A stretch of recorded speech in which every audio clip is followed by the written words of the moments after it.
Indiana Newsdesk is made possible in part by the following. Indiana University's Center for Applied Cybersecurity Research, presenting Security Matters, with tips for improving online security in 3 minutes or less.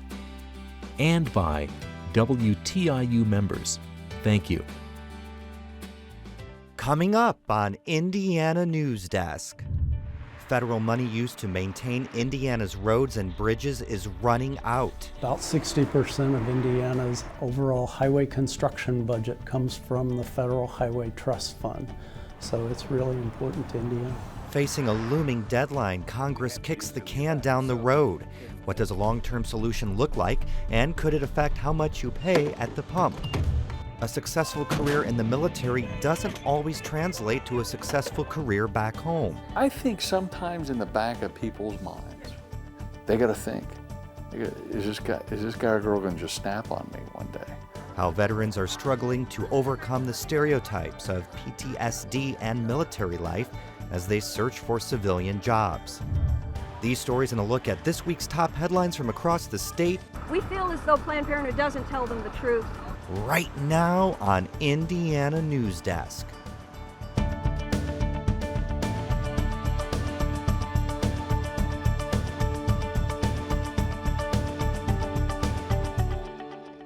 Welcome to Indiana Newsdesk. I'm Joe Wren. Well, if you've done much traveling around Indiana this summer, you've likely noticed a lot of construction. It may be frustrating when it slows you down, but routine maintenance helps keep Indiana's highways and roads safe. The problem is the future funding for those repairs remains uncertain. As Barbara Brozier reports, the federal dollars many states rely on for capital projects have been running low for years. We rely on them every day. Roads that cover more than 12,000 miles in Indiana. But the money that helps pay for repairs and maintenance is running out. The Federal Highway Trust Fund helps states pay for construction and maintenance of roads. In Indiana, federal funds make up a little more than half of the state's $1.8 billion transportation budget. What NDOT does is it initially will bid the contract, will pay the contractor, and then seek reimbursement from the Federal Highway Administration to repay the amount that the feds owe us. But if the fund dips much lower, those important reimbursements could be delayed. Should there be an interruption in federal highway funds, the impact would not be immediate because it's on a reimbursement basis. There will be a little bit of a delay, but certainly over time we'll begin to feel those impacts. We have to do something about it. Congress isn't letting it get to that point just yet, but it did come close. They had a midnight deadline today to act on a new bill that would prevent any lapses in highway projects. Yesterday, they passed a 3-month funding extension. That's only a temporary solution. Critics say while it's better than nothing, it still puts states in a tough spot. What it has caused the state to do, and many states to do, is to find other ways to come up with short-term enhancements to keep going what we're doing now. So Indiana, over the past 4 years, has appropriated $600 million in state general funds to make up for its shortfall in transportation funding. Many are hopeful Congress will pass a comprehensive multi-year bill in the fall that will not only extend funding for highway projects, but come up with a more sustainable revenue stream for the Highway Trust Fund. It's been underfunded for years. It's taking in about $15 billion less than is spent each year on roads. So there has to be a general fund transfer every year just to make up the shortfall. Every time you pull up to the pump, you're helping to pay for the Highway Trust Fund. Its revenue comes from the gas tax, but the problem is fewer people are driving and cars are more fuel efficient, so it's no longer enough. There's lots of debate going on about the best way to address the revenue problem. Some say one easy way to bring in more money is to increase the gas tax. Probably until they figure out something better, gas taxes need to be increased to the amount we need to spend on our roads. Long term, probably something like a vehicle miles traveled tax, that you would be taxed for the actual number of miles you drive.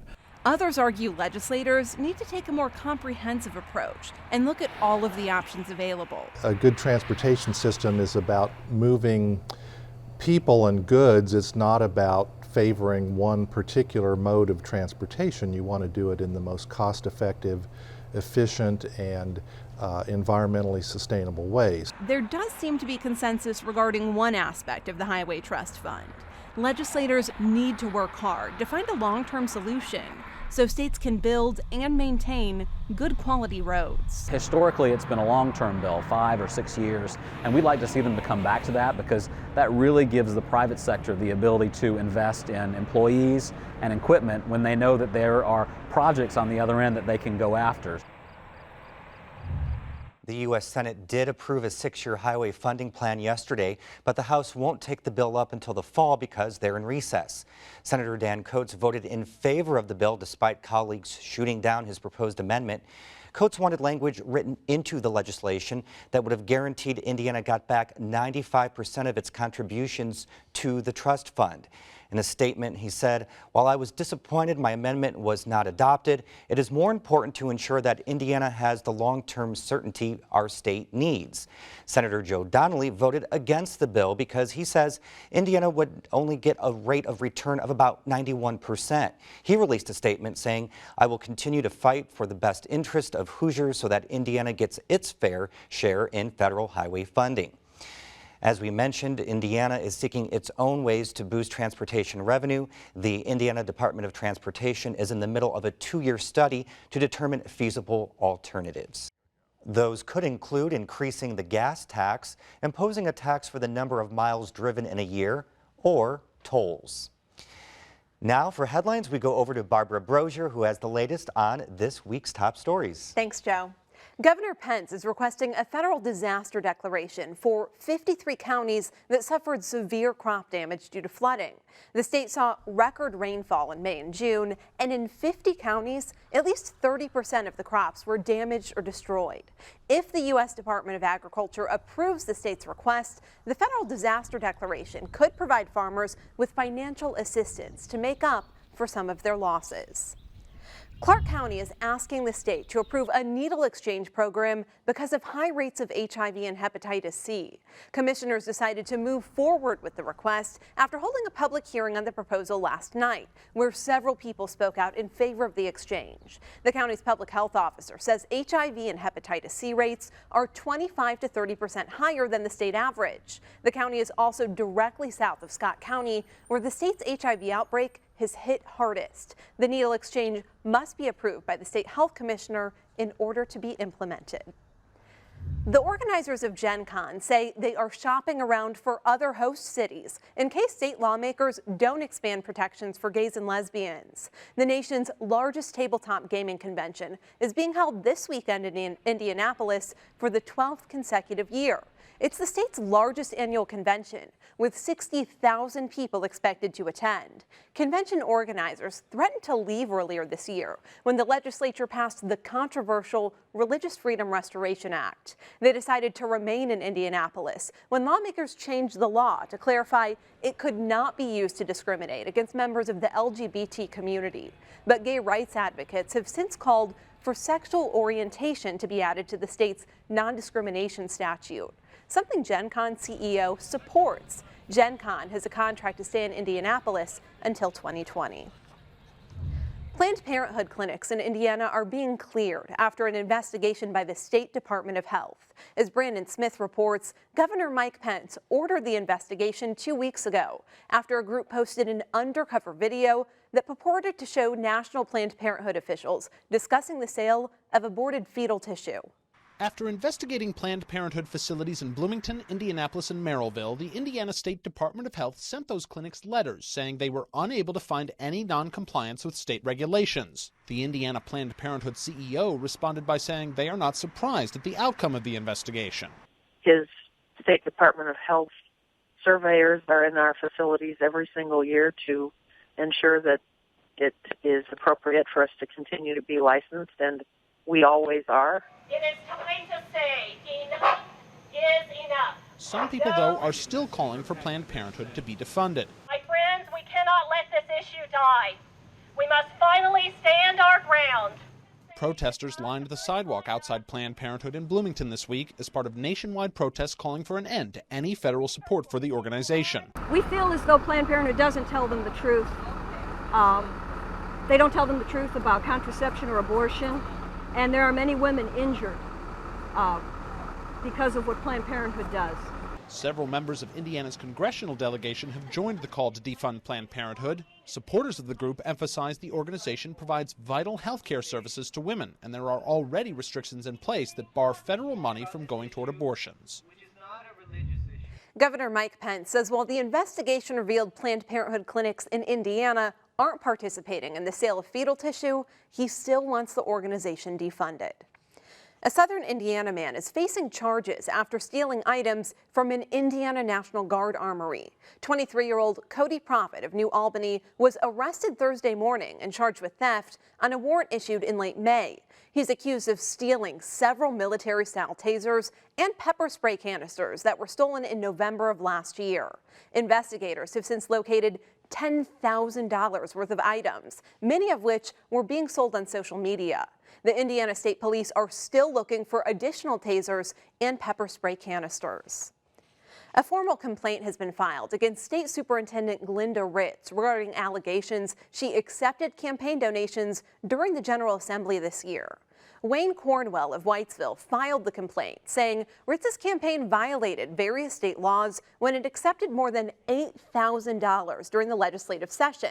Ritz said this was a clerical mistake, and it was later amended on the documents to reflect dates after the session.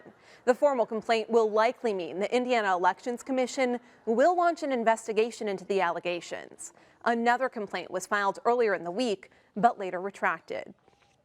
Indiana's food banks are partnering with local farmers to buy produce, which would otherwise go to waste at discounted prices. Food banks don't often get fresh produce. It can be difficult to transport, and it goes bad quickly. So most of the time, food banks stock canned and boxed items. Feeding Indiana's Farm to Food Banks program aims to solve that problem using some of the $300,000 the state legislature allocates annually to food banks. They plan to buy fresh produce from local farms below wholesale value. To be able to make those fresh options available to people who are already at risk is really important for their health going forward, and be able to make them strong enough to help move them out of the situations where they're needing food assistance. While only a few food banks have received farm donations so far, they expect to receive more food once more produce is ready to harvest in the fall. Data released this week by the U.S. Department of Education shows Indiana has one of the highest default rates of student loans in the country. On average, 15% of Indiana students at four-year schools defaulted on their loans in 2013. The highest default rates are associated with students attending for-profit colleges. 22% of those students couldn't pay back their loans. Students at the state's public colleges defaulted at a rate of 10%, and private school students fared the best, with only a 6% default rate. The Indiana Utility Regulatory Commission has approved Indianapolis Power and Light's request for a $70 million investment into their Harding Street plant to transition another unit from coal to natural gas. The process will help IPL comply with EPA standards limiting coal-fired power plant emissions. Last year, IPL converted 2 other units to natural gas. IPL says it plans to reduce its dependence on coal by 44% by 2017. Members of the Kinsey Institute at Indiana University are remembering their former director, Paul Gebhard, who led the institute for more than 25 years, died earlier this month at the age of 98. He was the last living member of the 4 original researchers, which also included Alfred Kinsey. Gebhard came to the institute to assist Kinsey in gathering research on human sexual behavior. He was really known for his scientific rigor and his methodology, and his interest and his ability to take a lot of data and create sense out of it. Gebhard's background in anthropology brought a new view on sexuality as he examined it not just by asking people about their behavior, but by viewing it through the lens of art, society, and culture. A total of 18 Indiana colleges and universities are making Forbes' annual list for the top colleges in the country. The ranking takes into factor things like transfer rate, financial aid, and acceptance rates. The top-ranked schools include the University of Notre Dame. It was ranked the 13th best college nationwide. DePaul University and Indiana University in Bloomington came in as the next two highest at 78th and 112th respectively, and Purdue University ranked number 136 on the list. And Joe, I'm guessing as an IU alum, you may have ranked those a little differently. We'll have to see how that plays out on the field this year. Yes, certainly. It's right around the corner. It is. Thanks, Barbara. Coming up next on Indiana Newsdesk. When veterans return home and start looking for civilian jobs, they face a different kind of battle as they navigate through job fairs and learn how to apply their skills in the military to the business world. More than 50 years ago, a president signs an historic piece of legislation, but has it fixed the problems it sought to resolve? We explore in our History Through Headlines segment. Plus, we take a trip to a famous sand dune that's been closed for 2 years and is opening back up to the public. These stories right here on Indiana Newsdesk. We are a nation of explorers. We seek new ways of living, of thinking, and of expressing ourselves. We take risks, we learn from experience, and we keep moving forward. That's why we encourage and celebrate the explorer in all of us.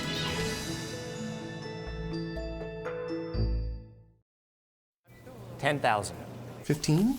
15, you think? 20, 21,000? 600. 20. 18.5. 24. It's at least 40. Look at it. 4,500,000. 650. 20. 650. This textile would be worth about $500,000. $500,000? No way. I knew it. It's just a blanket. Laying on the back of a chair. Well, sir, you have a national treasure. Wow. A national treasure. Congratulations. I can't believe this. Welcome back to Indiana Newsdesk.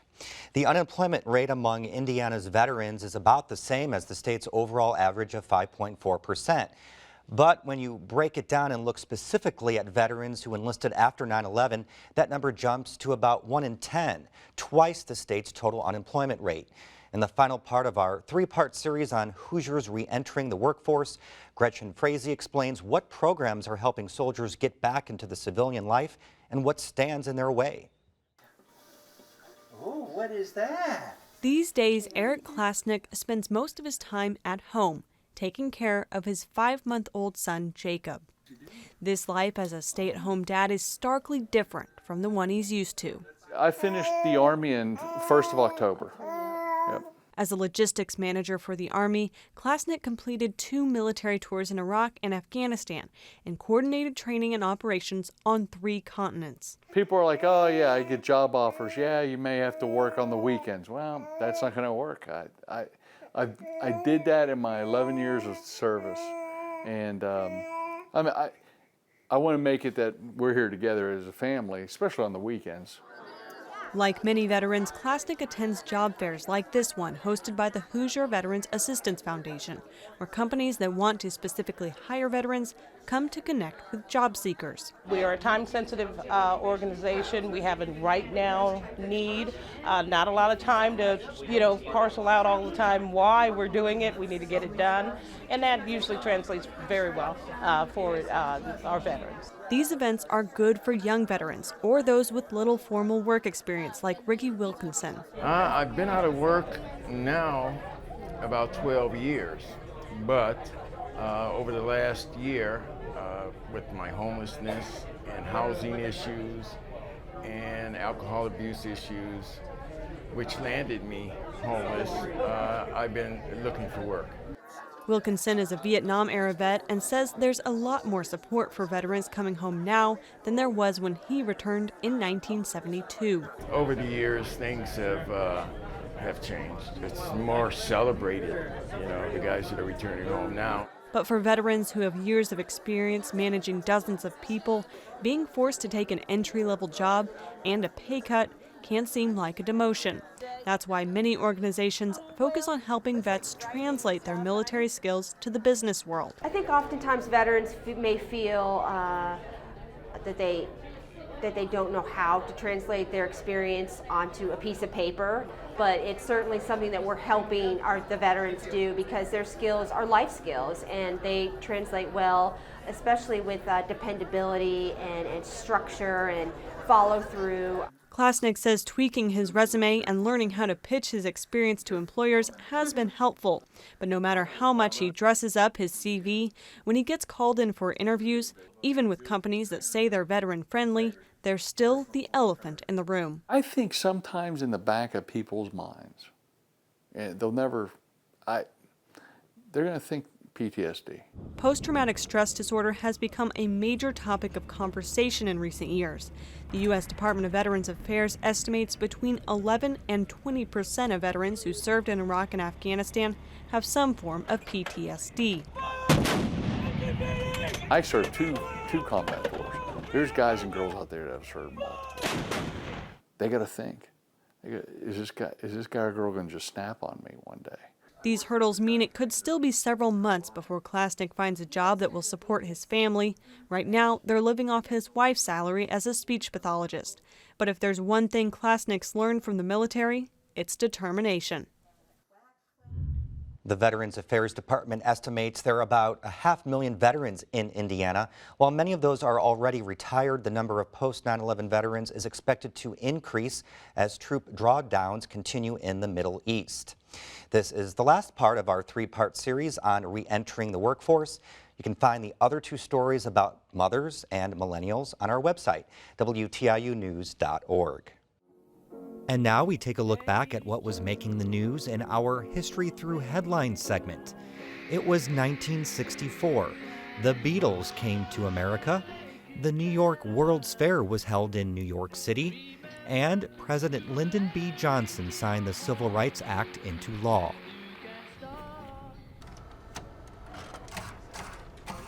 The headline reads, Historic Civil Rights Measure Becomes Law. 51 years ago, President Johnson signed the Civil Rights Act of 1964. This landmark piece of legislation attempted to advance the stance of African Americans and other minorities throughout the country. Since the abolishment of slavery almost 100 years prior, African Americans had been treated like second-class citizens. The movement for equality gained more traction in the 50s and 60s, spearheaded by fervent leaders such as Malcolm X and Dr. Martin Luther King Jr. Rallies, boycotts, and marches were organized to bring attention to the plight of African Americans. Former Indiana Senator Birch Bayh was in his first term when the act was pushed through. The number one issue was the passage of all those civil rights laws. And the Southerners were successfully filibustering those to death. The law provided a legal foundation for African Americans and other minorities to combat discrimination based on race. But activists today are still fighting for equal treatment. 51 years later, we still have a long ways to go. We're not where we were, but we can get a lot better as a country.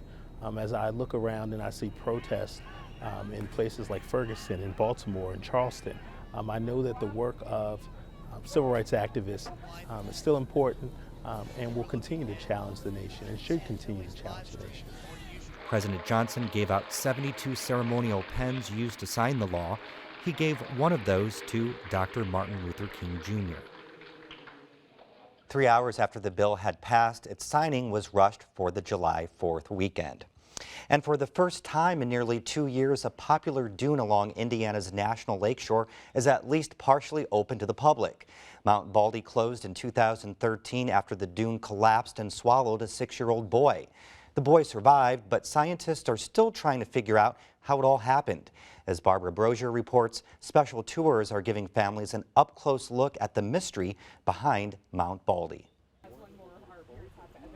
It's a summer tradition many Hoosier families relish. I like to go running down them. Traveling to the beautiful Indiana National Lakeshore and hiking up Mount Baldy. Before any of the access was restricted, we came out here and basically ran up the dunes and jumped down the dunes. But for nearly 2 years, the only people who set foot on this popular vacation spot were scientists or park rangers. After the dune collapsed in 2013 and trapped a 6-year-old boy for hours, rangers closed off Mount Baldy so geologists could study the site. Walk along.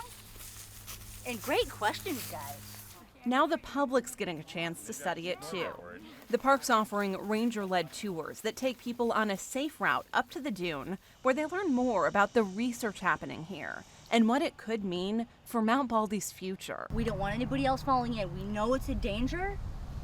We don't want anybody else going in. Geologists have spent months surveying the site and discovered at least 8 holes beneath the dune. They'll release an official report to the National Park Service later this year with their findings and recommendations. It's unclear when Mount Baldy could reopen completely, but when it does, many of the families who've been on these tours will think twice before running down the dune. People actually coming here, trampling on top of things really affects how the area develops. I still think they're pretty fun, but you need to be careful on dunes. One of the theories scientists are looking into is whether decaying trees underneath the dune could be causing the holes. And Barbara, you lived in South Bend. Was this an issue then as well? It was a huge news story there, close to the dunes. They called it the miracle on Mount Baldy because not only did the 6-year-old Nathan Waisner survive, he doesn't have any long-standing health problems. It's amazing. Well, that's the end of this program. Our work continues online as we cover the news throughout the week, all at WTIUnews.org. Have a great weekend.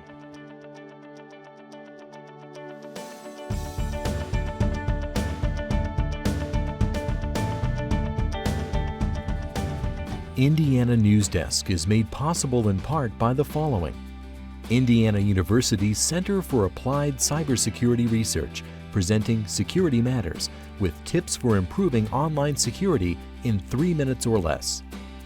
And by WTIU members. Thank you.